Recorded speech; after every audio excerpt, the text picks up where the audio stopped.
agradezco, por supuesto, a María Sada, quien ha sido quien me extiende esta invitación a nombre del MUNAL para poder conversar, dar a ustedes a conocer algunos puntos de vista sobre su trabajo. Prácticamente es el tratar de responder a cómo ha sido la relación del arte con la naturaleza. Cuando uno ve el trabajo de María, se sorprende claro, por su calidad, pero también por esta empatía que tiene con la naturaleza, ¿no? Es este amor, esta solidaridad, esta inclinación que tiene por todo lo vivo, por sentirse parte de lo vivo, de todo lo vivo que tiene este planeta, es la que lo lleva a trabajar de esta manera. Entonces, la pregunta sería ¿qué tanto es esta relación, cómo ha sido a través de la historia?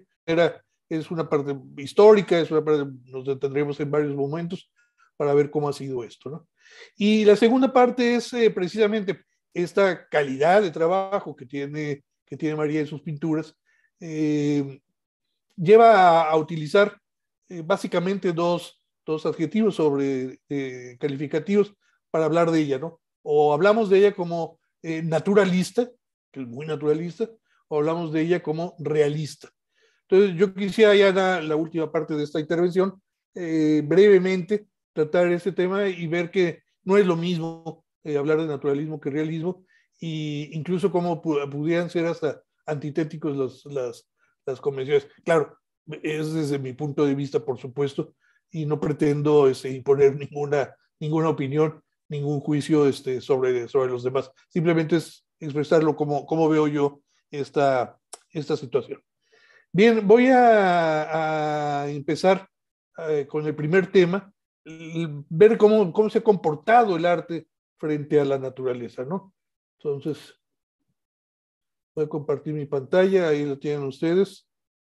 Y esto decíamos el título de biofilia, que es a lo que se refiere, que es pareciera que, sobre todo en nuestros días, pareciera que es una tendencia a la cual deberíamos de afiliarnos todos los demás, pues no tenemos otra cosa más que la presente, no más que esta.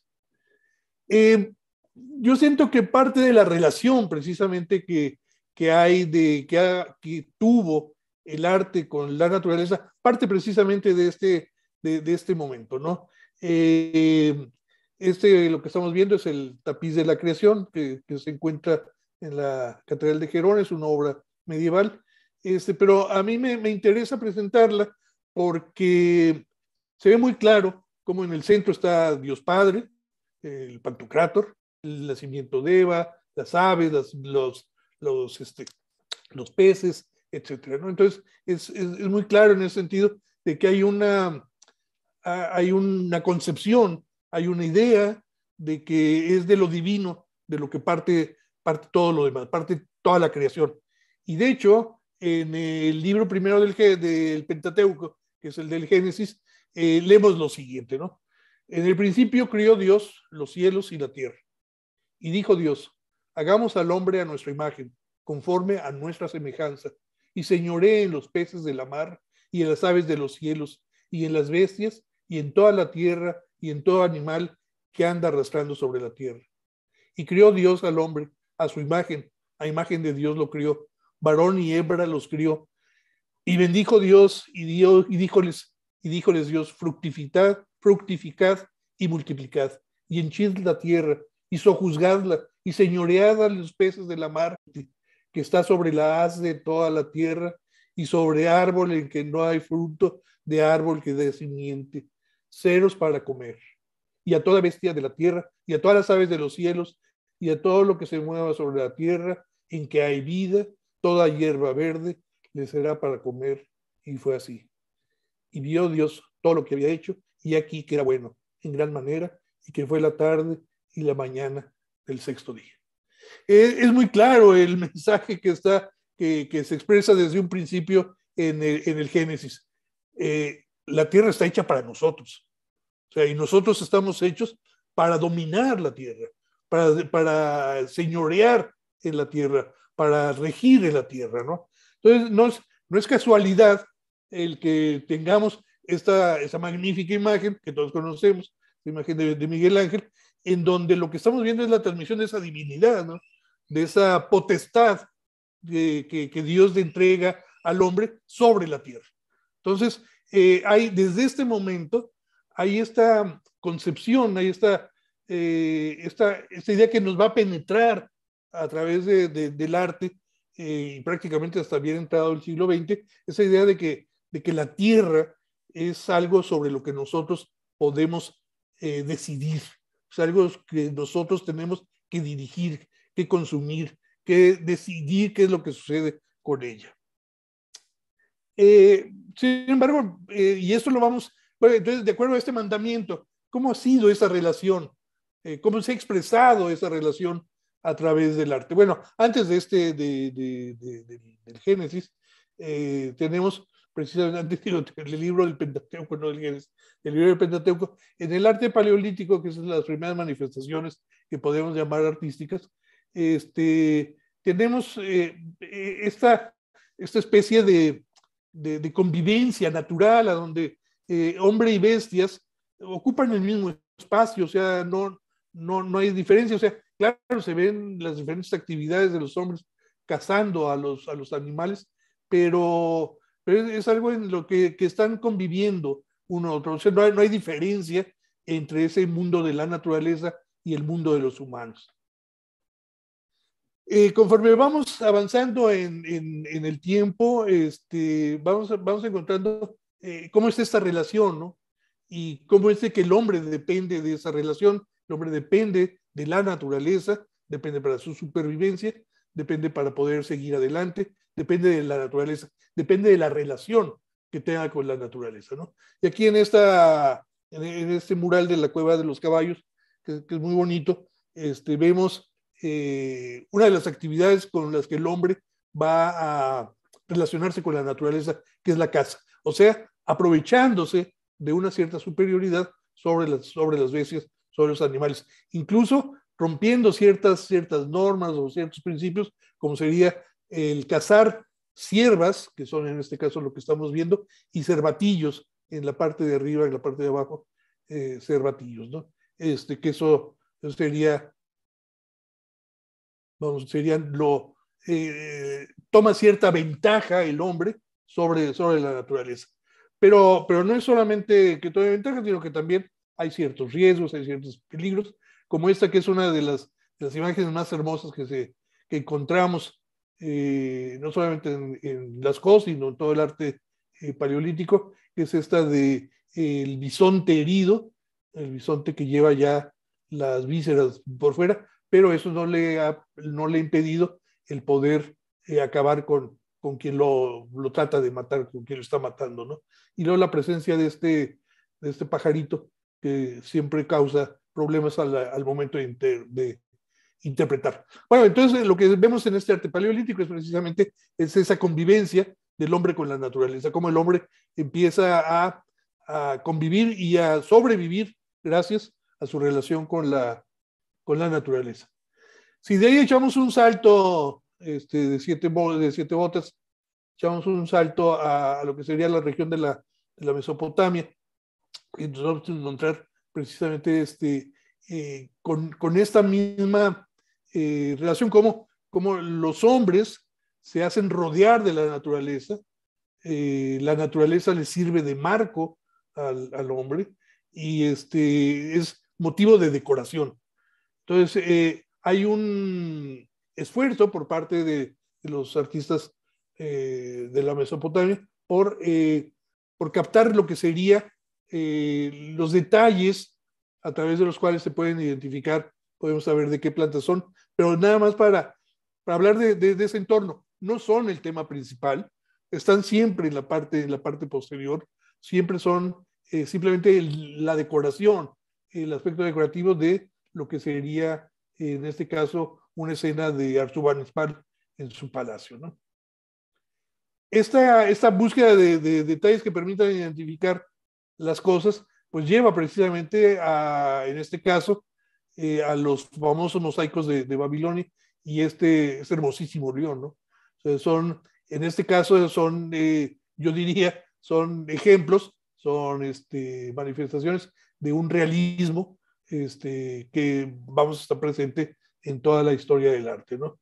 Un realismo que incluso les va a permitir, un realismo que les va a permitir incluso hacer uso de la imaginación y crear estos tetramorfos, ¿no? O sea, seres en los cuales están fundidos 4 diferentes animales y un hombre, ¿no? Entonces, por eso lo de tetramorfo. Si fueran naturalistas, jamás hubieran hecho esto, ¿no? Porque esto no es natural. Eso pertenece a otro reino, no es natural. Un detalle que es muy interesante, que siempre llama la atención, es de que si ustedes se fijan, el tetramorfo tiene 5 patas.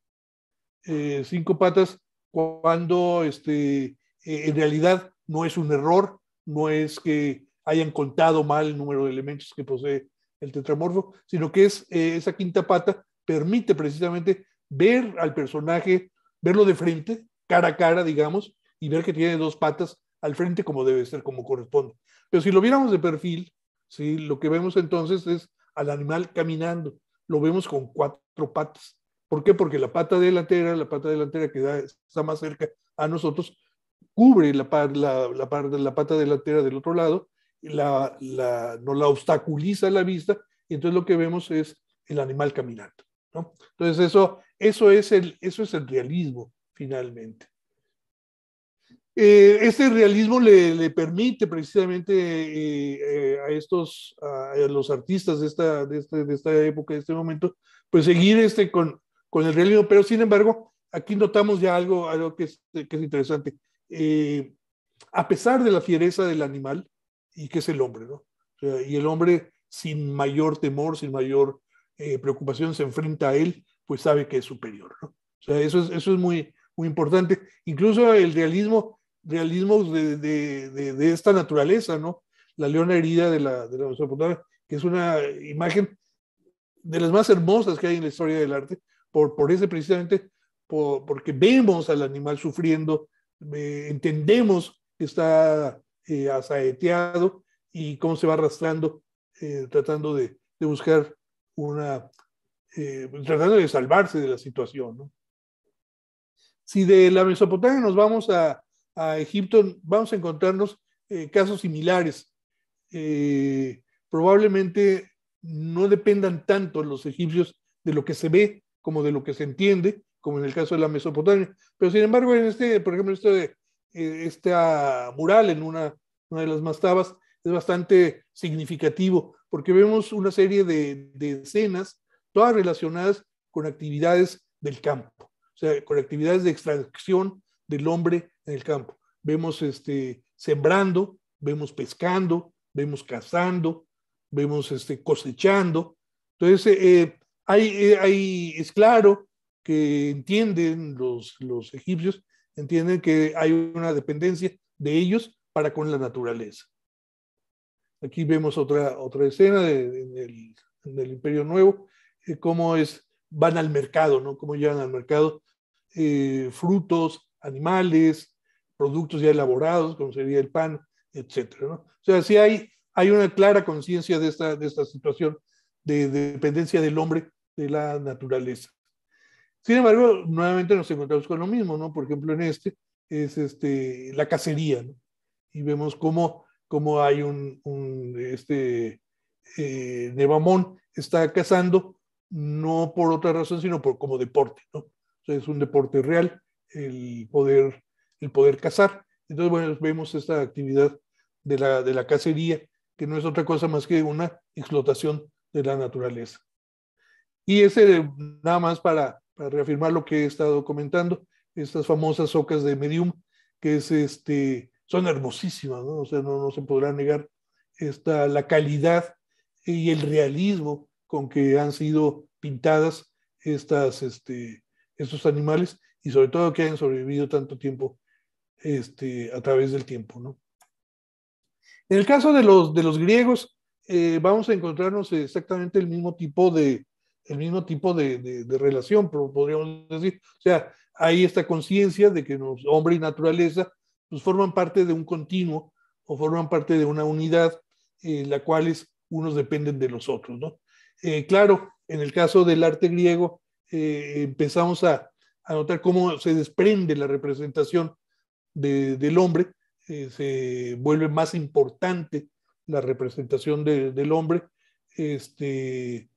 para hacer, porque el hombre es el centro finalmente de toda la creación, podríamos decir, incluso entre los griegos, ¿no? Entonces, como la representación del cuerpo humano tiene más importancia que cualquier otro elemento.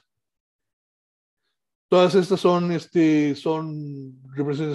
modelos a donde el pintor, los artistas, juegan con distintas posiciones del cuerpo, pero para mostrar cómo serían estas visiones del cuerpo. Junto a esta línea de desarrollo, de perfeccionamiento de la representación del cuerpo humano, estaría la aparición de una decoración de tipo geométrico o elementos que son francamente decorativos, no tienen ninguna otra función más que ser decorativos. Y como en este otro mundo de lo decorativo, de lo no esencial, participan también en el mundo natural, ¿no? Como también se suma esta decoración, se van sumando los animales también como parte de ese mundo. Hasta que finalmente pues acaba triunfando la parte decorativa, las famosas griegas, ¿no? El ejemplo, como ustedes saben, lo que acabo de mostrarles proviene de platos y de ánforas, porque no tenemos ningún ejemplo de lo que fue la pintura griega. No hay ejemplos de pintura griega, como tampoco tenemos ejemplos de qué fue la pintura romana. Tenemos ejemplos de lo que sería la pintura tardorromana, por ejemplo, a través de ejemplos como la famosa Villa de los Misterios de Pompeya, ¿no?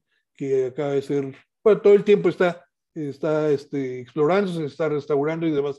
Bien, los ejemplos que acabamos de ver de representación del hombre en distintas actividades provienen de ánforas, de platos, de la cerámica griega, fundamentalmente porque no conocemos otro tipo de pintura que se haya practicado en Grecia. No que no la conoce, no que no se haya practicado, no que no se haya hecho, simplemente no han llegado hasta nosotros esos otros ejemplos. Lo más cercano que tenemos acerca de cómo pudo haber sido la pintura grecolatina proviene precisamente de ejemplos como de la Villa de los Misterios en Pompeya. O sea, es pintura más bien, no es griega, es romana, pero sí suponemos que de alguna manera tiene la influencia, como tiene toda la demás obra romana de los griegos, ¿no? En la Villa de los Misterios lo que vamos a encontrar es precisamente esta serie de murales que decoran estas amplias avenidas, estas amplias salas, que recuerdan la finalidad de la villa, que era el poder celebrar los ritos eleusiacos, de iniciación, sobre todo de iniciación de tipo sexual. Realmente sorprende ver la calidad de la representación que ya se había alcanzado, ¿no? Que tenían estas personas, como podemos ver aquí en este caso, el Cupido que se acerca y muestra en el espejo la imagen de la joven que va a participar en esos retos, ¿no? Son realmente hermosas estas pinturas, son esas que es muy conocida, pero sorprende, a pesar de todo este realismo que tienen, a pesar del movimiento, de las sugerencias que tienen, sorprende que no hay representación de la naturaleza. A pesar de estar en medio es una finca rural, digamos, esta Villa de los Misterios, era una finca rural, no está en la ciudad, está fuera de la ciudad, se dedica a actividades agrícolas, y a pesar de estar medio sumido en la naturaleza, no hay representación de la naturaleza, como que no era necesario o no tenía ninguna función el representar a la naturaleza.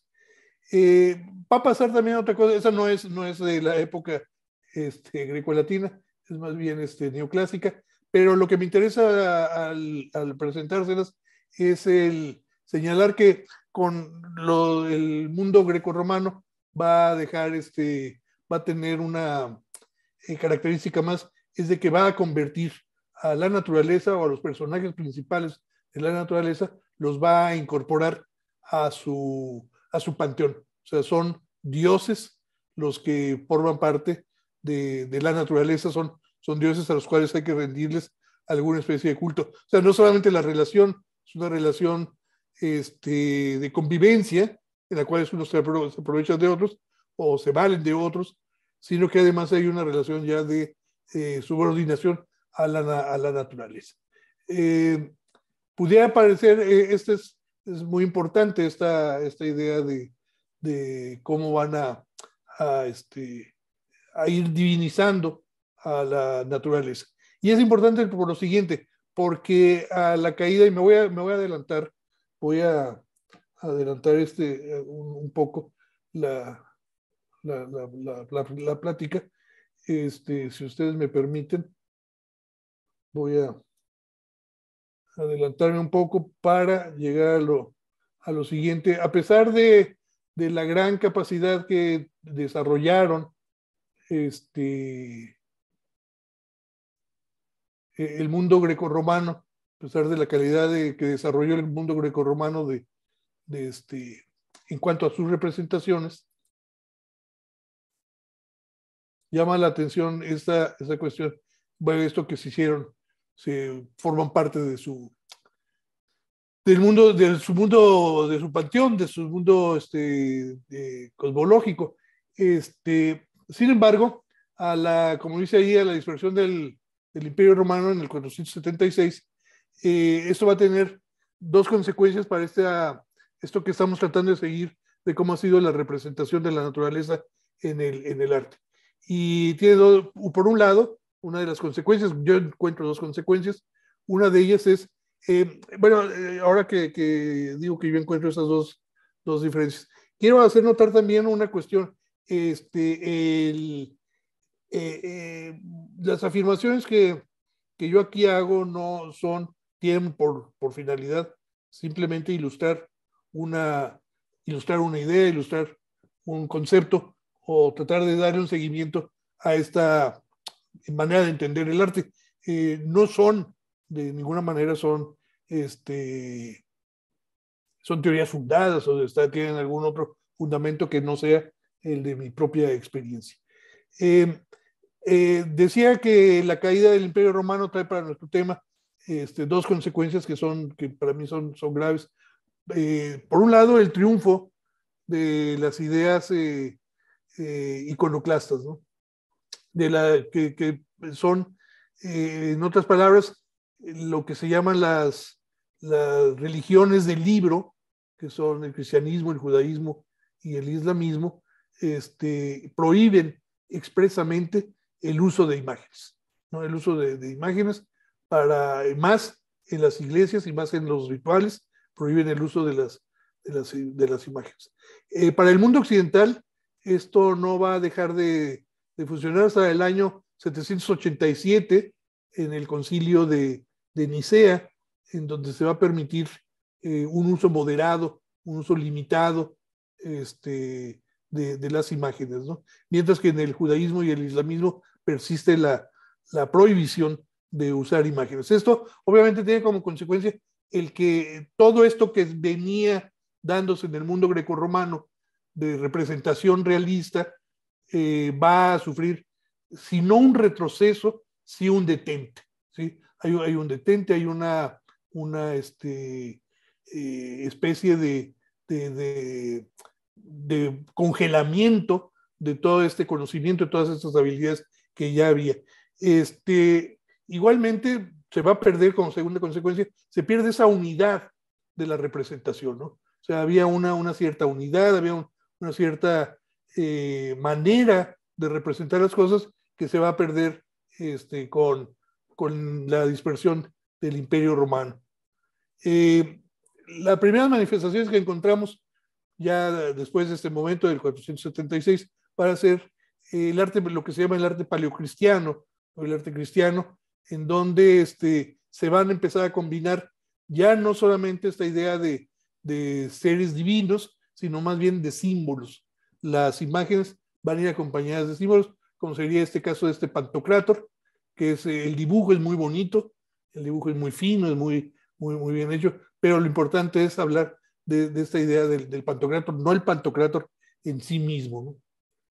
Igual en este otro caso, si se fijan, hay una gran calidad de dibujo en cuanto a movimiento, en cuanto a posturas, en cuanto a relación de los personajes. Hay una perfecta sincronía, pero no es lo más importante, sino lo más importante era el mensaje que se transmitía en ellos, ¿no?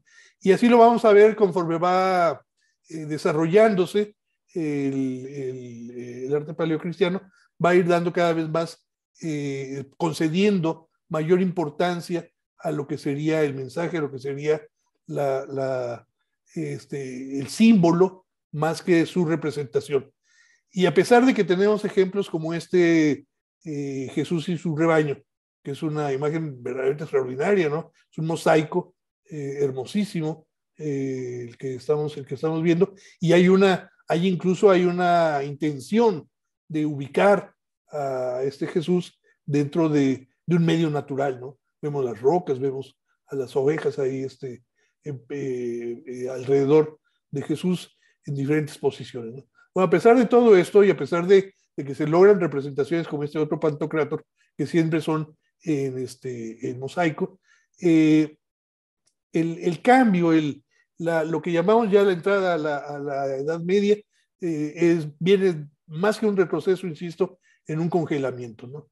¿Y qué es eso? Si comparamos este Pantocrátor con este otro, pues nos damos cuenta de lo que estamos hablando, ¿no? O sea, de que hay una total desoimiento, hay una total ignorancia de cómo es una representación realista, y lo que importa es representar a Jesús, al Cristo, a Dios, en toda su majestad, ¿no? Fíjense cómo incluso la obra se vuelve más que pictórica, se vuelve dibujística. Todos los pliegues, como están más bien dibujados, más que pintados.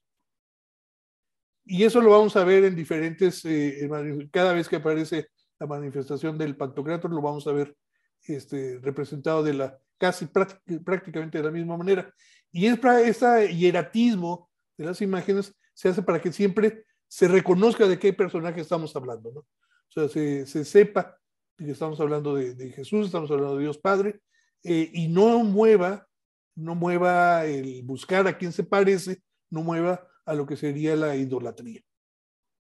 Otro de los ejemplos, cómo se vuelve a repetir el mismo ejemplo, ¿no? Como hay una pobreza, se va empobreciendo esa representación que antes veíamos, incluso el cuerpo humano, que ya veíamos que había sido tan rica en el mundo greco-romano. Aquí está otra representación más, un tapiz del Beato de Gerona de los apóstoles. El gran cambio, conforme nos vamos acercando ya a lo que sería el Renacimiento, va a ser precisamente como hay una vuelta a recuperar eso recuperar eso que ya se conocía, eso que ya se sabía, eso que ya se manejaba, tratar de recuperarlo y volverlo a manejar, volverlo a ponerlo al servicio de las representaciones religiosas. Esta que es muy conocida, la Majestad del Ducho de Boninsegna, nos permite precisamente ver cómo ya hay una individualización de los personajes que aparecen en este lienzo. Sin embargo, en este fresco, como de todas maneras aún se desconoce lo que sería la perspectiva, se desconocen las escalas, etc.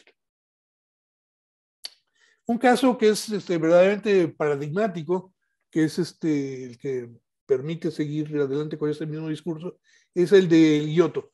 Giotto es muy importante por muchas razones, por supuesto, y no me voy a detener en ellas, pero sí quiero hacer hincapié en la manera en cómo representa la naturaleza. Para Giotto la naturaleza ni siquiera forma parte del camino que sigue Jesús para entrar a Jerusalén, sino que es algo que está remoto, ¿no? Y es algo que sirve a la gente para ver cómo entra Jesús a Jerusalén. Nada más, o sea, no juega ninguna otra, no tiene ni siquiera la importancia de la puerta de Jerusalén por la que va a pasar en este momento Jesús. Esta es otra, por ejemplo, la huida a Egipto, ¿no? Si se ven, ¿qué son ese paisaje que trata de pintar, que trata de representar Giotto? ¿Qué es ese paisaje? ¿De dónde toma estos paisajes Giotto y por qué lo representa así? Prácticamente no le da, es como si fuera algo más, ¿no? Bueno, esto proviene de los tableaux vivants. De alguna manera, se representaban todas esas escenas de la vida de Jesús, escenas de la Biblia, se representaban en vivo. O sea, las fiestas se hacía como una representación en vivo. Y estas cosas que vemos como montañas, que vemos como árboles, que vemos como pastos, eran de cartón piedra, como quien dice de cartón piedra, que se ponían precisamente para simular las montañas. Luego entonces lo que está haciendo Giotto no es otra cosa más que representar lo que él ve de estos ejemplos. Por eso incluso la misma arquitectura no corresponde al tamaño de las personas, porque lo que Giotto está reproduciendo, diferentes cosas que ha visto, las está reuniendo en una sola imagen.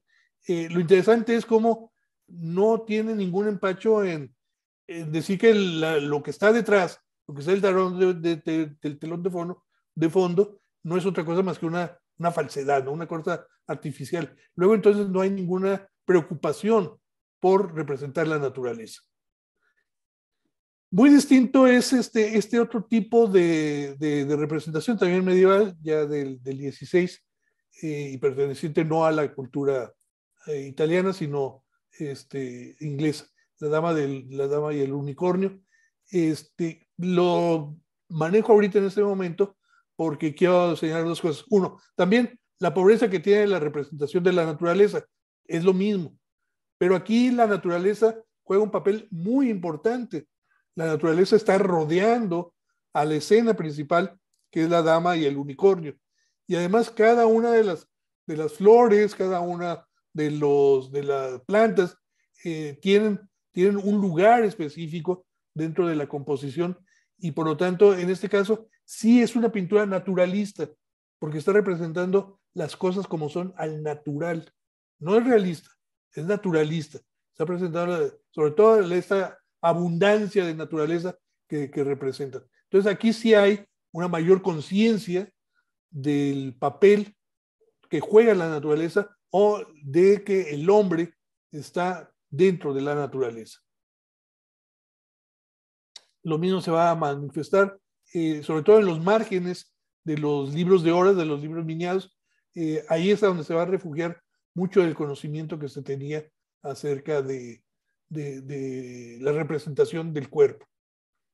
Otro caso también interesante es el de Piero de la Francesca, por ejemplo, en este bautizo de Jesús. Igual, si no solamente la representación del cuerpo, es una representación curiosa, rígida, el color mismo del cuerpo que tiene. No voy a hablar en este momento de eso, pero sí quiero hacer énfasis en la manera de representar la naturaleza. Aquí sí hay una idea de representar la naturaleza. ¿Por qué? Porque está tratando de representar un pasaje bíblico en el cual se habla de que se llevó a cabo en medio de la naturaleza, ¿no? Que es el bautizo de Jesús.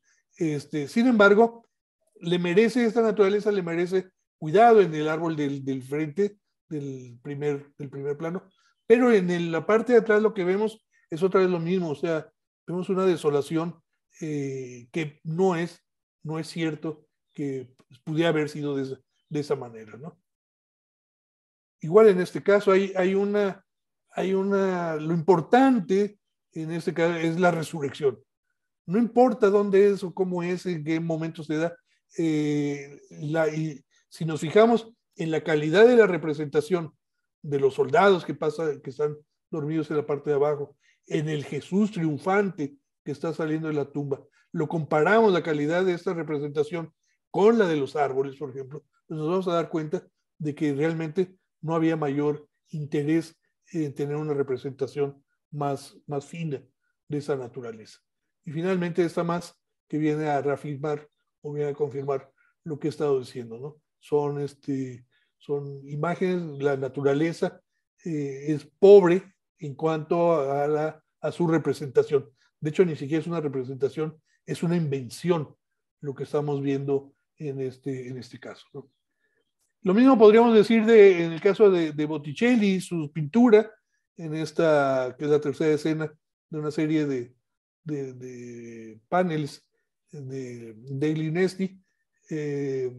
Esta es una pintura sensacional, magnífica por todo lo que representa, pero otra vez la imagen de la naturaleza, eso es lo que a mí me gustaría insistir en esta imagen de la naturaleza, la pobreza de la imagen de la naturaleza y cómo se inventa todo este entorno natural para ubicar la escena. La escena tiene lugar al centro de la naturaleza, efectivamente, pero les preocupa más representar la escena que el entorno, ¿no? Toda esta cuestión, todos estos árboles que en realidad no existen, ¿no? O bueno, pues en ese sentido, pues ni qué decir de la famosa primavera, ¿no? Fíjense cómo hay un afán de parte de Botticelli por apegarse a la forma de cada una de las plantas, pero en realidad son otra vez como artificiales, como si fueran arreglos florales para ubicar a la escena de la primavera, ¿no?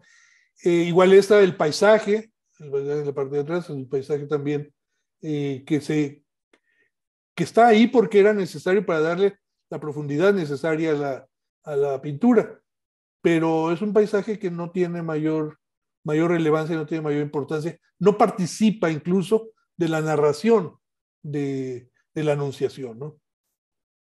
Y bueno, si hablamos de la Anunciación y hablamos de ese momento del Renacimiento, pues hay que hablar de Leonardo da Vinci. También en el caso de da Vinci encontramos lo mismo. Hay esta representación de los árboles, más bien parece como si fuera un catálogo de árboles de Italia, y en la parte de abajo igual, ¿no? O sea, una especie de alfombra en la cual están representadas distintos de plantas, ¿no? Pero no es no tiene nada que ver con la escena principal, ¿no? Con la escena de la Anunciación. Es pues siempre para hablar de que fue en el patio de la Virgen, a donde se le apareció el ángel, etcétera. Pero nada más, ¿no? No tiene mayor interés. O igual esa la Ginebra de Vinci, todo el paisaje, es un paisaje que está más bien dispuesto para lo que le preocupaba a Leonardo, que era una cuestión de la pictórica, ¿no? Que es la degradación de los tres eventos, ¿no? El tamaño, la forma y el color. Cómo se van, conforme te alejas, van cambiando o se van modificando, se van alterando. Y ni qué decir de la famosa Virgen de las Rocas, ¿no? Podríamos identificar perfectamente de qué plantas, como se ha hecho, qué plantas son las que están alrededor de los niños y alrededor de la Virgen, cuáles son, incluso qué tipo de formación rocosa es la cueva en la que se encuentra la Virgen. Pero todo eso son apuntes que ha tomado Leonardo en otros momentos y que aquí los va poniendo porque además Leonardo tiene la idea de que la pintura es una ventana al mundo. Entonces, cuando tú te asomas a la ventana del mundo, tienes que reconocer ese mundo.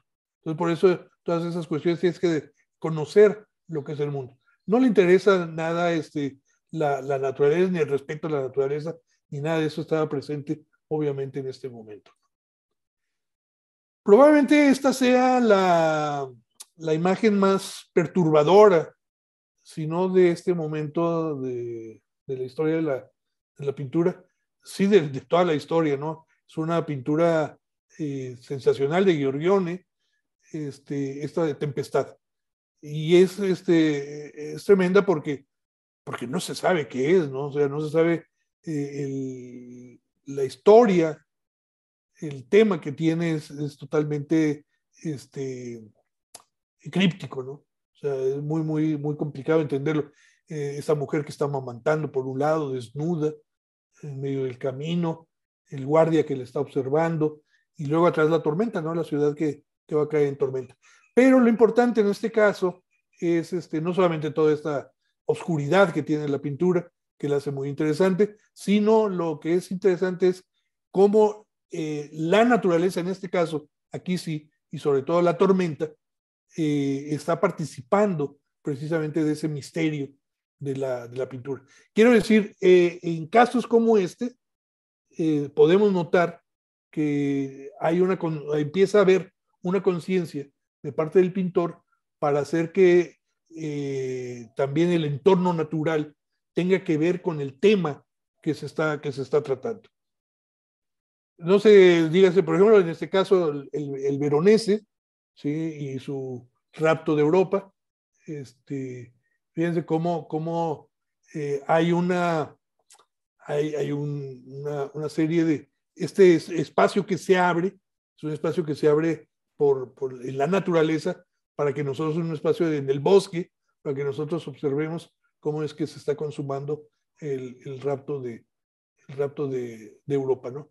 Pero sin embargo es como, es un momento amable, es un momento sí dramático, sí drástico, pero también es un momento amable en donde la naturaleza se abre para dejarnos ver esta escena, ¿no? O esta de Tiziano también, la bacanal, ¿no? Aquí la naturaleza simplemente es ese cuadro, ese marco en el cual se da este evento, esta bacanal, pero es más bien el espacio que se usa o el espacio al que se recurre para tener este tipo de actividades. Y bueno, pues ya ni qué decir de Carracci en esta huida a Egipto, como todo el conjunto, el paisaje, que es un paisaje sensacional, magnífico, tiene una cascada en la parte de atrás, un barquero, varios pastores, y cómo José va con María y su burrito hacia Egipto, ¿no? Y cómo es una escena grácil, es una escena como favoreciendo a los caminantes. El siglo XVIII es probablemente, yo situaría el siglo XVIII con estos antecedentes que acabamos de ver, diría que el siglo XVIII es el que descubre la naturaleza, el que descubre el poder de la representación de la naturaleza y lo que puede hacer esa naturaleza cuando está representada correctamente, ¿no? Y estamos hablando del rococó prácticamente, mientras el otro era barroco, y de los pintores que hacen más en este esfuerzo son Antón Watteau, ¿no? En estas escenas de los placeres del baile. Son escenas rarísimas, ¿no? O sea, si uno se detiene a contemplarla tranquilamente, calmadamente, es una escena muy rara, porque es una especie de palacio, de edificación que brinda cierta protección a los personajes. Es una reunión de gente que está haciendo distintas actividades. Hay obviamente unos al centro, dos personajes al centro que están bailando, pero afuera hay una naturaleza salvaje prácticamente, ¿no? Una naturaleza que simplemente sirve para hablar de lo que está fuera de lo que no pertenece a los placeres del baile, ¿no? Igualmente en este caso el embarque a Cítera también de Watteau, cómo hay una cierta simpatía de parte de la naturaleza para estos que van emigrando, que van caminando, que van ilusionados a llegar a Cítera, ¿no? Y cómo la naturaleza se presta, favorece este tipo de actividades. Y ni qué decir de esta fiesta rural. Obviamente estas imágenes pertenecen también o son corresponsales a lo que serían las escenas bucólicas, en donde jóvenes de una clase social adinerada tienen el placer, tienen los excesos que puede brindarles su clase en un medio totalmente libre, que es la naturaleza. Entonces la naturaleza es el medio de libertad, a donde no hay ninguna regla, no hay ninguna norma, no hay ninguna de las leyes que impiden que estos jóvenes se pasen el día en la fiesta. Entonces, esa es una manera de concebir ya lo que sería la naturaleza como este espacio, ¿no? Este espacio de libertad. También, bueno, en ese sentido, la naturaleza cada vez se va volviendo más importante porque da un marco que permite situar y permite hablar de ciertos personajes, ¿no? Como es en el caso de la condesa de Howe, y ni qué decir de Gainsborough, del señor y la señora Andrews, que es interesantísima, ¿no? Esta pintura. Es el señor y la señora Andrews, el señor Andrews que trae su escopeta como buen cazador, trae a su perro de cacería, o sea, es alguien que sale de cacería, sale constantemente. La señora Andrews que espera plácidamente sentada, pero están frente a sus posesiones, ¿no? O sea, no solamente posee la cacería, sino que posee todo lo que alcanza a ver su vista, es parte de las propiedades del señor Andrews, ¿no? Entonces eso otra vez habla de esta idea de que nosotros recibimos la tierra, heredamos la tierra para hacer de la tierra lo que a nosotros nos plazca. Y claro, decía del barroco, como en este caso, esta misma de Gainsborough, como el bosque es ese espacio que lo mismo que puede ser amenazante, también es un espacio de recogimiento, de protección, como sería en este caso esta cabaña que está protegida, que protege a la familia de esta mujer probablemente sola. En la misma época vamos a ver aparecer a un pintor que no es de primera línea, es un pintor segundón, Joseph Wright de Derby, pero con una obra muy interesante, porque empieza a mostrarnos la relación del hombre con la naturaleza, con las máquinas, ¿no? Entonces, por ejemplo, de la fragua de noche, cómo empieza a aparecer la actividad industrial en medio de la naturaleza. A Wright de Derby le preocupa sobre todo esta cuestión de la luz y la interacción de los espacios, o bien fenómenos como sería la erupción del Vesubio, ¿no? O sea, a pesar de que no le toca a él estar presente en la erupción del Vesubio, sí va a Nápoles a ver qué fue, cómo fue, a recoger noticias acerca de eso, y bueno, lo representa, y es un espectáculo, lo presenta como un espectáculo hermosísimo, un espectáculo digno de ver la luna que se abre entre las nubes y el Vesubio haciendo explosión en la parte de atrás. Entonces, es otra vez lo mismo, es un recogimiento acerca de la naturaleza, acerca de cómo la naturaleza se ve afectada o cómo empieza a participar también de actividades que son, en el caso de la forja, que son altamente humanas, pero cómo también se ve alterada por cuestiones naturales. Y si hablamos de esta visión de la naturaleza tremenda, de la naturaleza magnífica, pues obviamente hay que hablar de Turner y estas representaciones que son realmente magníficas, ¿no? En cuanto a que muestran el poder, la grandeza, la majestuosidad de la naturaleza contra del hombre o la pequeñez del hombre, ¿no? Esta otra, como por supuesto todas estas imágenes del hombre luchando, tratando de sobreponerse a la naturaleza, como la naturaleza tiene fuerzas que se oponen a la voluntad del hombre, pero como el hombre acaba finalmente triunfando sobre ellas. Otra vez, el triunfo del hombre sobre la naturaleza. Ya nos vamos acercando a otro tipo de representación de la naturaleza, como sería lo de Corot, que son muy hermosos estos paisajes que pinta Corot. Ya son imágenes realistas, obviamente, pero todas en esta idea de rendir una especie si no de homenaje, sí de reconocer el poder de la naturaleza sobre el hombre, ¿no? Cómo afecta al estado de ánimo la naturaleza, o cómo la naturaleza puede reflejar, mejor dicho, cómo la naturaleza puede reflejar el estado de ánimo de los hombres. Cómo a través de la representación de la naturaleza de una cierta manera podemos entender el ambiente incluso espiritual, el ambiente pasional de una representación. Llegamos a Courbet. Courbet es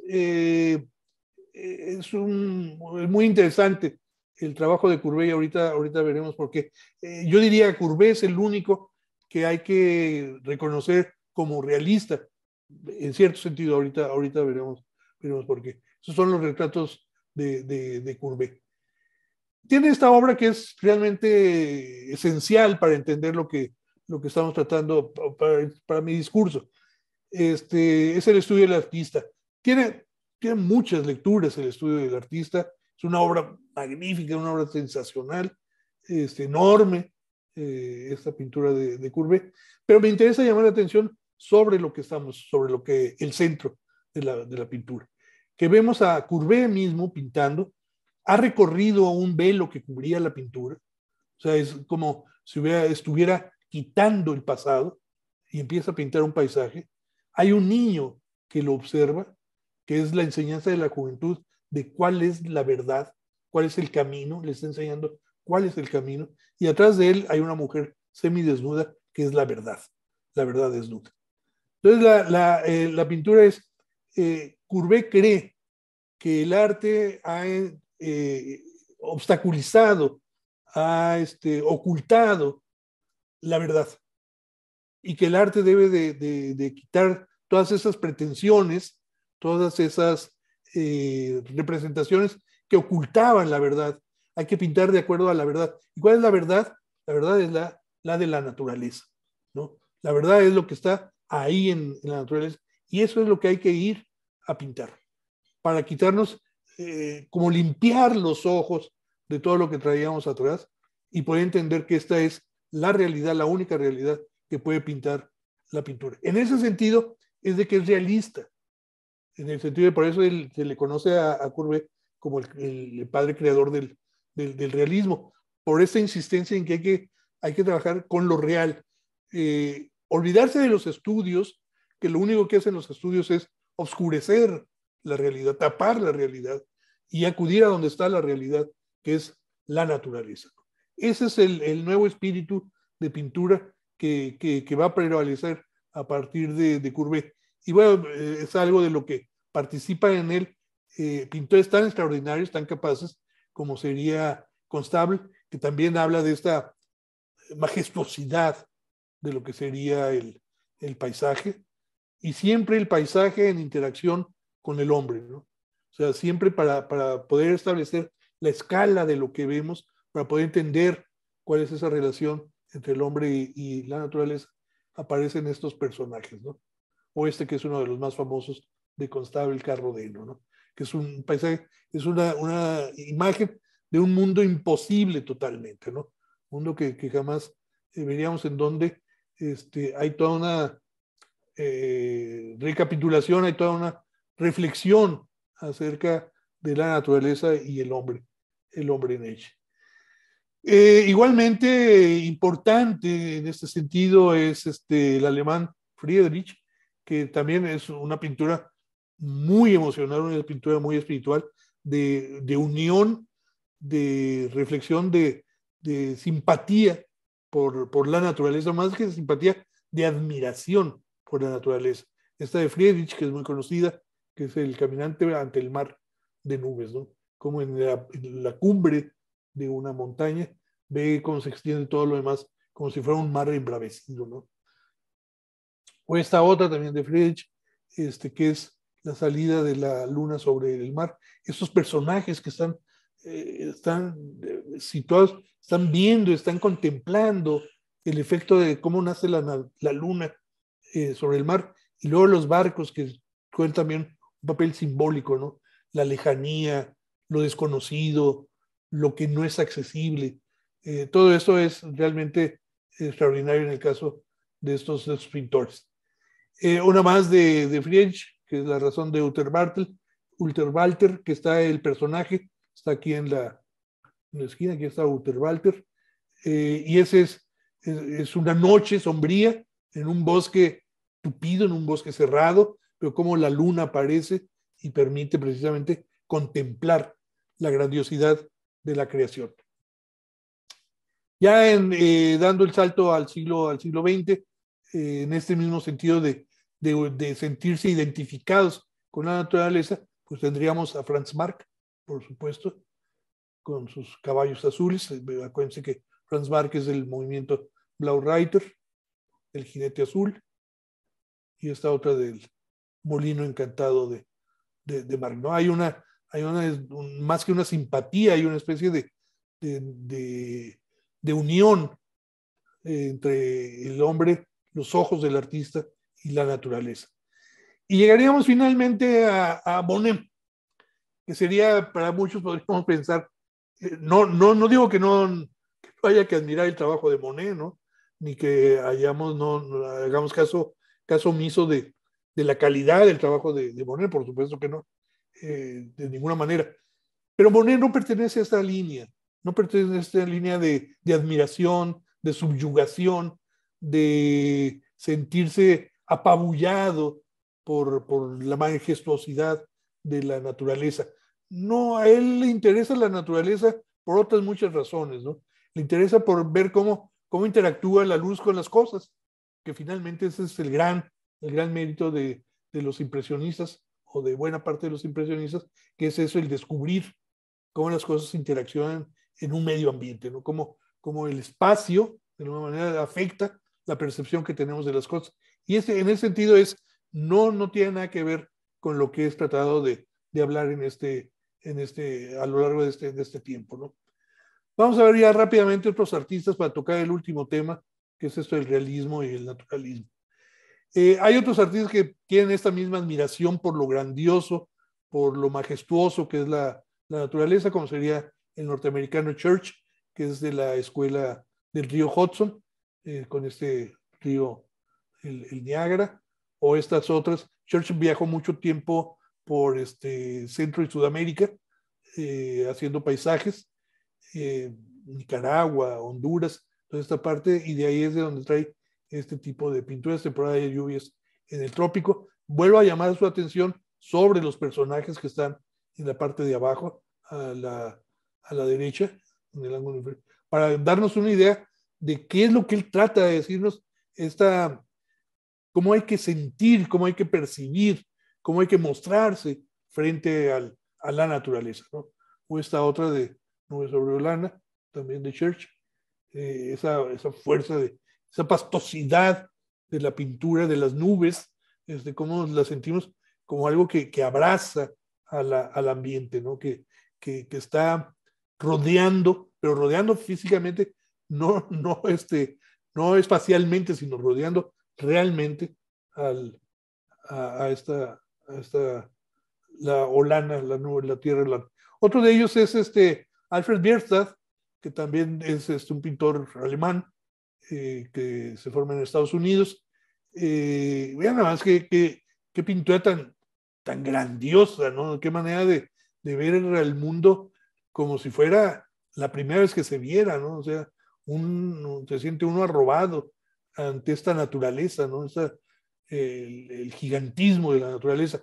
Y luego, muy interesante, la serie de personajes que aparecen en la parte de abajo, que son los colonos que tratan de partir hacia el oeste norteamericano, que conviven, se encuentran con los grupos indígenas en estos viajes. Y luego que me parece muy interesante, este detalle, que no es otra cosa más que un trípode de una cámara fotográfica.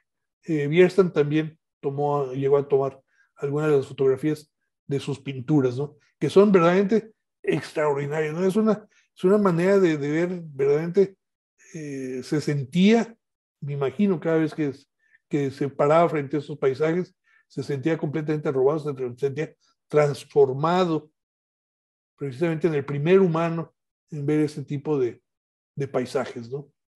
Desgraciadamente, ese tipo de pintura, que es pintura realista también, con el paso del tiempo dejó de ser importante y el mismo Bierstadt, que había sido tan importante, acabó muriendo en la más terrible pobreza y desconocimiento. Obviamente, si hablamos de artistas que se han acercado a la naturaleza con otros ojos, pues obviamente tendríamos que hablar de Ansel Adams, ¿no? Eso que ni hablar. Y estas fotografías que son verdaderamente maravillosas, ¿no? Y nos dejan sorprendidos del movimiento, de la fuerza, de la imponente naturaleza frente al hombre, ¿no? O esta otra. Ahora, hay que decir, esas fotografías presentan, por supuesto, al río Snake, ¿no? pero, pero no son reales. O sea, son reales, pero no son reales porque lo estamos viendo, pero no son reales. Así no es. Así no es el río Snake. Es en un momento, un momento que decidió congelar, que decidió hacer suyo Ansel Adams, pero no es así el río Snake. El río Snake es otra cosa, y aquí lo que está haciendo es, lo presenta de una manera realista, porque obviamente estamos viendo que es algo real, pero no naturalista. Naturalista tendríamos que ver las nubes pasando, el río, escuchar el río corriendo, el ver el viento, cómo mueve los árboles. Eso sería naturalista, cosa que no hace la fotografía, ni la pintura, ni la escultura. Fíjense esta otra, qué hermosa imagen esta de Adams, de los Álamos. Igual es una imagen que no existe, es una imagen que la fotografía hace real, pero no es una fotografía, no es una imagen que exista, ¿no? Una imagen que puede pasar desapercibida fácilmente. Junto a Ansel Adams y esos otros pintores yo mencionaría al fotógrafo mexicano Roberto Ortiz Giacomán, que tiene una serie de trabajos sobre las montañas. Tiene una serie muy larga que se llama La visión de la montaña, que es un trabajo muy interesante porque él trata de prestar sus ojos a la montaña y que nosotros veamos, entendamos qué es lo que ve la montaña de nosotros, ¿no? Es un trabajo muy interesante en el sentido como, por ejemplo, cómo se va abriendo como si fuera un telón para dejarnos ver la profundidad del cañón del Huajuco, ¿no? O esta otra, como estos personajes se agolpan en el balcón para ver lo que está sucediendo del otro lado, ¿no? Son muy buenas y es una manera de entender esto, cómo estamos acostumbrados a ver la naturaleza, pero no a vernos en la naturaleza, ¿no? O esto otro. Entonces, por eso lo se llama la visión de la montaña, porque trata de ver cómo la montaña nos vería, cómo la montaña nos hablaría. Y termino con Hiroshi Sugimoto. Hiroshi Sugimoto, un fotógrafo japonés muy interesante por esta serie de mares que tiene, que son tomas muy largas, muy largas, de horas, sobre un mismo objetivo que, por ejemplo, en el mar Jónico, ¿no? Entonces, el resultado de esa toma, a donde se funden el tiempo, a donde se funde el espacio, son estas imágenes que son verdaderamente inquietantes, ¿no? Esta es imagen del tiempo pasando en un espacio o sucediendo en un espacio, o un espacio sucediendo en el tiempo, ¿no? Es muy bonito esta idea de Sugimoto, de hacernos entender cómo son estos, que en realidad hay esta continuidad, cómo se funden las escenas, cómo se funde el tiempo y el espacio, y sería la imagen del tiempo y el espacio. O sea, llegar a esta concepción requiere de una gran concentración del fotógrafo y sobre todo un recogimiento de entender de que hay fuerzas que no son las del hombre y que están presentes, ¿no? Y por último, esta otra fotografía también de Sugimoto, unos animalitos que se llaman Hemsbok. Esta esta imagen forma parte de una serie que se llama la serie de dioramas. Lo que vemos no son animales reales, son animales que están en un diorama, que son animales disecados en un medio artificial. Pero dice Sugimoto, y esa es la parte que a mí me importa, y es la parte con la que los dejo. Dice Sugimoto, ver a través de la fotografía algo que es falso, se vuelve real. Entonces, lo que él le sorprendió tanto es de que cuando él se acercaba a fotografiar estos dioramas, se encontraba con que lo que parecía hace un momento falso, que es lo que nos pasa a todos cuando vamos a un museo de historia natural y vemos estos dioramas con los animales disecados, bueno, si los vemos fotografiados, parecería que están vivos, parecería que es real. Y ese es el realismo, eso es lo que hace el arte, hacer que las cosas que no existen, hacer que las cosas que uno representa parezcan reales cuando en realidad no son reales. Son, por ejemplo, en el caso de María, es pintura. Pero es una pintura tan bien elaborada, tan bien manejada, tan bien aplicada, tan bien entendida, que finalmente da la apariencia de realidad. Y eso es lo importante en el trabajo del arte, más que cualquier otra cosa.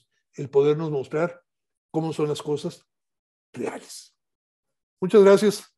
Les agradezco mucho su tiempo, su paciencia, el haber acudido conmigo en este recorrido. Espero haber sido de alguna utilidad, que entendamos un poco más esa relación, que afortunadamente vamos dejando cada vez más atrás. Ya el mundo ya no es nuestro, ¿no? Ya empezamos a compartir. Y creo que eso es lo más importante de exposiciones, incluso como esta que tenemos de María.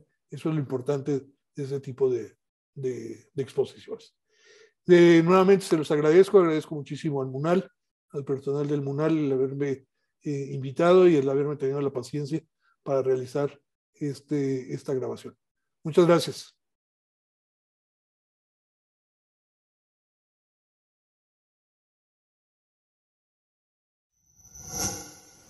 Gobierno de México.